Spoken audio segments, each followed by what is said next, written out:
Hello, welcome to today's Logic Pro quick tip. Remember, there are lots of these. I'll link to the playlist above so you can find them. And I think today's is going to be, might blow your mind if you've not really found this out before. Like and subscribe, always appreciated. Let's crack on.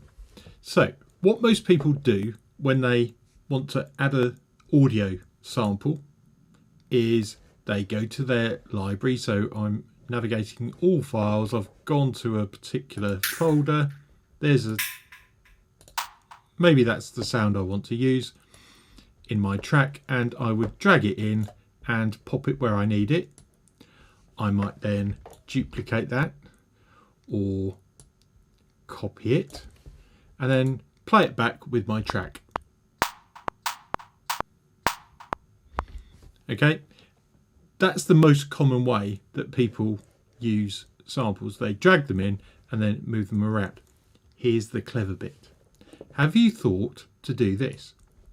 Instead of dragging it onto the timeline, drag it into a quick sampler instrument. What this does is now puts it into one of either classic one-shot or slice mode, depending on how it looks at the file. And it also tells you which key it's assigned the main note to. So C3. So if I play C3, it's going to play the sample back at the normal sample rate. The good thing now is I can actually go up the keyboard or down. And admittedly, it's going to slow down the sample and give you a lower pitch. But that's just one way to use it. Won't make much difference if we play it in one shot. It will play the whole thing, and slice isn't going to make any difference apart from it's notice there's an extra little reverb click here. So C1 now plays that first bit and you can't really hear it, but the echo is on C#1, but it's split those up for us. Why is that good? Well, let's get rid of the first error we made in dragging it onto the actual track.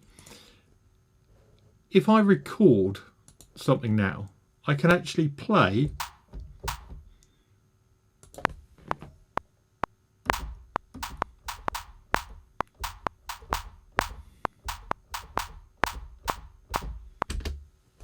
and the good thing here is I now have that as MIDI information, which instead of dragging and dropping to fine control things, I can just quantize those MIDI notes.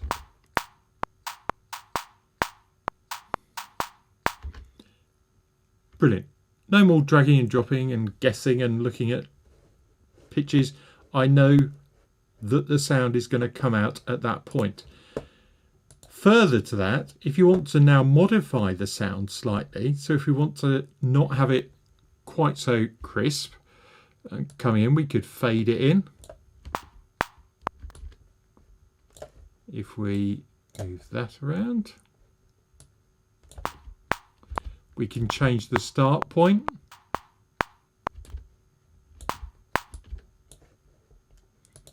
So there's loads of stuff you can do with this, as you can see. So that's one example.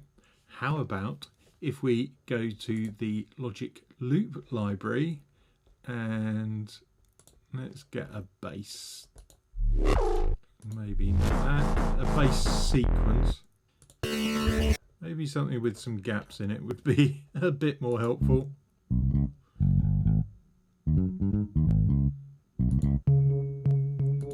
Now that's probably quite a good example actually. Let's use that bell bottom bass, drag it into, instead of doing this, which is what most people do, and go, right, yeah, that's sort of fitting the tune. Let's drag it into Quick Sampler. Mute that original one. Now, if we go to classic mode, it's assigned it to E2. So you can play it back as it was, or we could move it up to E3, which is obviously going to speed it up, but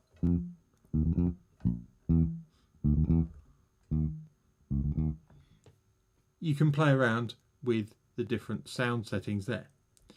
What you will notice is we've also got slice. So if we put it in slice mode, C1 is now this first hit. E1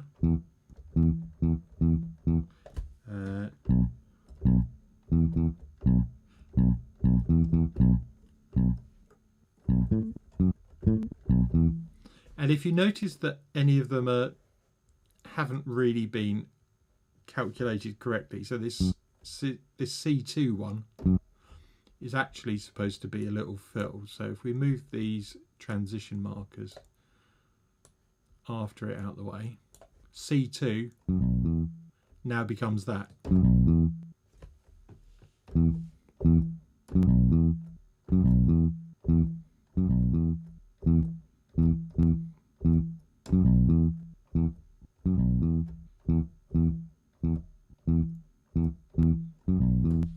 So you can now mess around with the samples inside the samples as well. And remember, you can always go back to classic and just play the riff as it was, but you can control it via the MIDI notes as well. I think that's pretty much a useful game changer for most people. I hope you found that useful. Like and subscribe, always appreciated. See you in the next video. Bye for now.